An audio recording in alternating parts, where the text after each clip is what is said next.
জামাতের পক্ষ থেকেও ইশতেহার দেওয়া হয়েছে, বিএনপি, এনসিপি, মোটামুটি প্রায় সবগুলো দলই তাদের ইশতেহার দিয়েছে। ইশতেহার নিয়ে আপনার বিশ্লেষণটুকু জানতে চাইব। একই সঙ্গে সম্প্রতি নির্বাচনী প্রচারণার মাঠে নারীদের বিষয়টি সবচেয়ে বেশি গুরুত্ব পেয়েছে, আলোচনা, তর্ক বিতর্ক কিংবা সমালোচনার জায়গায়। এবং যেটি ব্যারিস্টার অ্যাডভোকেট হুমায়রা নূর তিনিও বলছেন যে জামাতের ইশতেহারে নারীদের বিষয়টি নিয়ে এখনো কিছুটা সংকীর্ণমনা অবস্থানে রয়েছেন। সে বিষয়ে আসলে কি বলবেন দুটি বিষয়? আসসালামু আলাইকুম। আপনার মাধ্যমে আপনার টিভি সংস্থার দর্শকদেরকে সালাম এবং শুভেচ্ছা। প্রশ্ন তো অনেক বড়, দুইটা পার্ট, এই উত্তর দিতে গেলে আমার ভাইয়েরা আছে আর সব জ্ঞানীগর্ভ লোকের সামনে আমি প্রথম কথা হলো কি, ইশতেহার জিনিসটা কি? ইশতেহার হচ্ছে এই contract between the citizen and the political party. এটা হচ্ছে আমি আমার সার্বভৌম ক্ষমতা, ভোট দেওয়া মানে কি, আমি আমার সার্বভৌম ক্ষমতাটা সারেন্ডার করলাম কাকে? একটা দলকে। এই সার্বভৌম ক্ষমতা সে এক্সারসাইজ করবে, এবং কেন, কিসের ভিত্তিতে এক্সারসাইজ করবে, সেটাই হচ্ছে ইশতেহার। অ্যান্ড ইশতেহারের সাথে আবার আছে একটা পলিসি ফর্মুলা। এখন ইশতেহার আমাদের জুলাই বিপ্লবের আদর্শটা কি ছিল? রাষ্ট্র সংস্কার বা পুনর্গঠন, না ন্যায় বিচার, সুশাসন ও কর্মমুখী সমাজ ব্যবস্থা, একটা নতুন সমাজ ব্যবস্থা। আমরা কেন বলতেছি দ্বিতীয় স্বাধীনতা বা দ্বিতীয় বিপ্লব, বা আমরা কি বলতেছি একটি নতুন কি বন্দোবস্ত। সো নতুন বন্দোবস্ত যখন বলবেন তখন কি আপনি ওই 15 অ্যামেন্ডমেন্টের মতন একটা, ওটাকে বলা হয় ফুটনোট বেস কনস্টিটিউশন, সেই ফুটনোট বেস কনস্টিটিউশন রাখবেন, না সত্যি সত্যি আপনি একটি কি করবেন, পুনর্গঠন করবেন? সো আমাদের যে জুলাই সনদ, এই সনদ, এই রক্তের উপর দাঁড়িয়ে যে সনদ, এই সনদটা আমাদেরকে বলতেছে একটা নতুন বন্দোবস্ত। তবে এই বন্দোবস্তর ব্যাপারে আমি একটা লাইন খালি পড়ব। জাতীয়তাবাদী দল তারা তাদের যে ইয়া দিয়েছেন সেইখানে একটা জায়গায় দেখেন,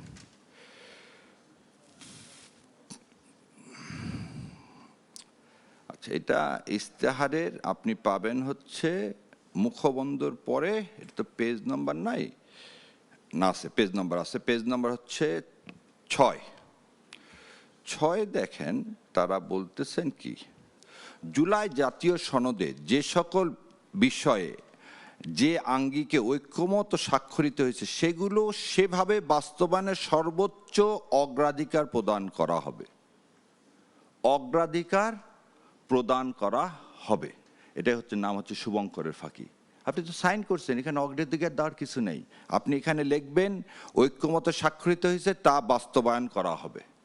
আপনি যখনই বলতেছেন অগ্রাধিকার দেওয়া হবে, তার মানে আপনার ইন্টেনশনটা it is clear from this যে আপনি এটা বাস্তবায়ন করবেন না।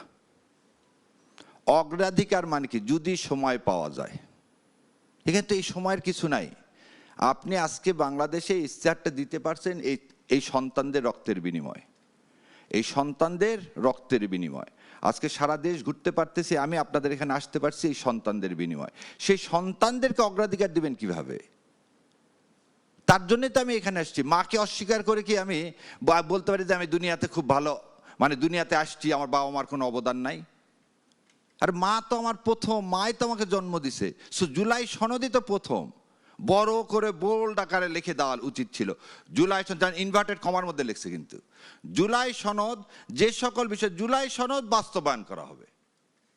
এখানে সুন্দর করে বলতে পারতো যেগুলোতে নোট অফ ডিসেন্ট দেওয়া আছে সেটা তো এর মধ্যে দেওয়াই আছে।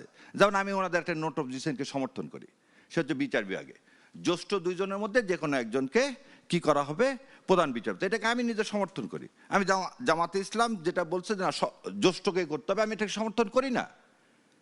তার মানে কি, আমি যখন ভোট দিব তখন কিন্তু আমি একটা অবস্থানে যে জামাতের 100% সব কিছুতে দিব তা কিন্তু না। যেমন 70 অনুচ্ছেদ এই ইয়াতে দেখলাম ওনারা 70 অনুচ্ছেদের কি করতে চাইছে, জামাত এবং বিএনপি দুইজনাই তো সংস্কার চাইছে। তার মানে কি, I have a now option to say something against my political party. So এই জন্যে শোনেন, তর্কের খাতিরে তর্ক না, আমরা বলতেছি, আমার কথা হলো রাষ্ট্র ব্যবস্থার সংস্কার। সবাই মেনে নিচ্ছে যে সংস্কার দরকার। ফ্যাসিজম এই জন্যই দেখেন এখানে বলা আছে যাতে ফ্যাসিজম ও তাবেদারিত্বর পুনরাবৃত্তি না হয়। আমরা বিশ্বাস করি এই স্বপ্নগুলিতেই তৈরি হবে স্বপ্নের বাংলাদেশ। স্বপ্ন ধরা ধরনীর বুকে স্বপ্নের ঠিকানা। এটাই তো আমার কথা, এটা তো আমার প্রাণের কথা, যে 15 বছর না, 71-এর পর থেকে আমার স্বাধীনতা যেভাবে ভুলণ্ঠিত হয়েছে সেটা যেন আর না হয়।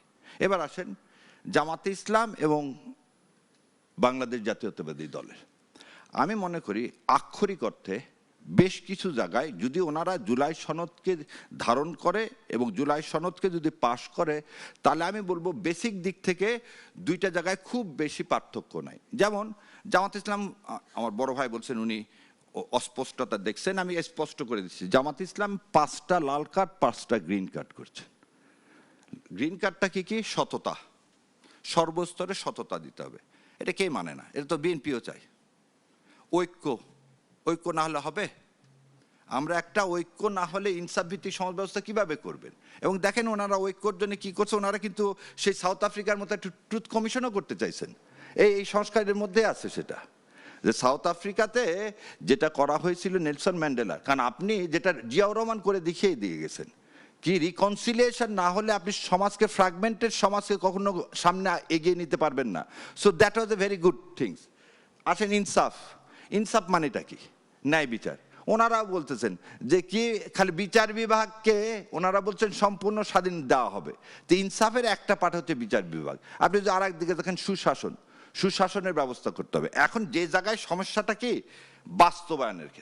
বাস্তবায়নের ক্ষেত্রে যেমন ধরে নেন এখন 22.51 ট্রিলিয়ন হচ্ছে লোন, সরকার ধার করে 15%। আমাদের এনবিআর আজ পর্যন্ত 4 লাখ কোটি টাকার বেশি কি করতে পারেনি, ট্যাক্স আদায় করতে পারেনি। তা আপনি ফ্যামিলি কার্ড যে দিচ্ছেন, ফ্যামিলি কার্ডটা দেখেন, আপনার যদি দেখেন ফ্যামিলি কার্ডে আমার একটা অবজেকশন আছে। অবজেকশনটা হচ্ছে এটা নতুন কোনো কনসেপ্ট না, এটা আওয়ামী লীগের কনসেপ্ট। আওয়ামী লীগের কনসেপ্ট কেন? আওয়ামী লীগ এটা 2023 সালে এই ফ্যামিলি কার্ডটা দিয়েছিল এবং 1 কোটি পরিবারকে দিয়েছিল।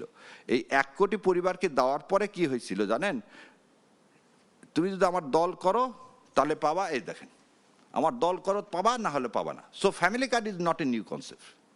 ফ্যামিলি কার্ডের ডেটটাও বলে দিচ্ছি, 8/11/2023 সালে আমি পড়ে দিচ্ছি। মাননীয় প্রধানমন্ত্রীর মহতী উদ্যোগে বাণিজ্য মন্ত্রণালয়ের সার্বিক নির্দেশনা নিম্ন আয়ের 1 কোটি উপকারভোগী কার্ডধারী পরিবারের মাঝে প্রতি মাসে টিসিবির পণ্য সামগ্রী বিতরণ করা হচ্ছে। বর্তমানে এই ফ্যামিলি কার্ডকে স্মার্ট কার্ডে রূপান্তরের কার্যক্রম নেওয়া হয়েছে। আগামী এত তারিখ হইতে কার্ডধারী পরিবারের মাঝে স্মার্ট ফ্যামিলি কার্ড বিতরণ শুরু হবে।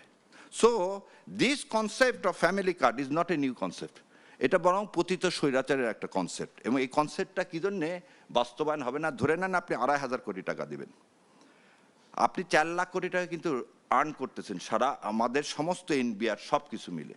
তা 2,500 টাকা করে প্রতি মাসে দিলে আপনি 1 কোটি না 4 কোটি ফ্যামিলিকে দিলে আপনার তো বাজেটই নেই, তাহলে আপনার অন্য খাতে কি সংস্কার করবেন?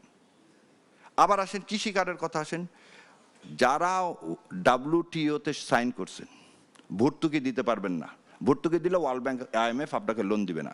আপনি নিয়ে আসছেন কৃষি কার্ডের মধ্যে ভর্তুকি, তাহলে ওয়ার্ল্ড ব্যাংক তো আপনাকে লোনই দিবে না। আপনি তো লোন নেওয়ার ক্ষেত্রেই বলছেন যে আমি ভর্তুকি দিব না। এই ভর্তুকির একটা গল্প শুনে আপনাকে, আমার হাতে সময় একদম কম, 1 সেকেন্ডের মধ্যে এক সেকেন্ডের মধ্যে এটা শেষ করে দেবো। নোয়াপাড়ায় একদম নাম ধরে বলে দিচ্ছি, 4টা কোম্পানি এই ব্যাংকরাফট হয়েছে এই ভর্তুকির জ্বালায়। গভর্নমেন্ট বলছিল সার নিয়ে আসো, বাজারে যে দাম দিবা তোমার ইম্পোর্টের পার্থক্য আমি তোকে দিয়ে দেবো। 15 বছরে আওয়ামী লীগ এই ভর্তুকির টাকা দেয়নি এবং সেই কোম্পানির ব্যাংকের তো ইন্টারেস্ট রেট বেড়ে গেছে এলসির এগেনস্টে, তারা সবাই ব্যাংকরাফট হয়ে গেছে। সো এই যে মানুষের সাথে এটা এক ধরনের, আমি বলবো যে প্রতারণা বলবো না, এটা বলবো যে ভারসাম্যহীন অবস্থা। আপনি যে প্রতিশ্রুতি দিচ্ছেন তার সাথে বাস্তবতার কোনো মিল নাই।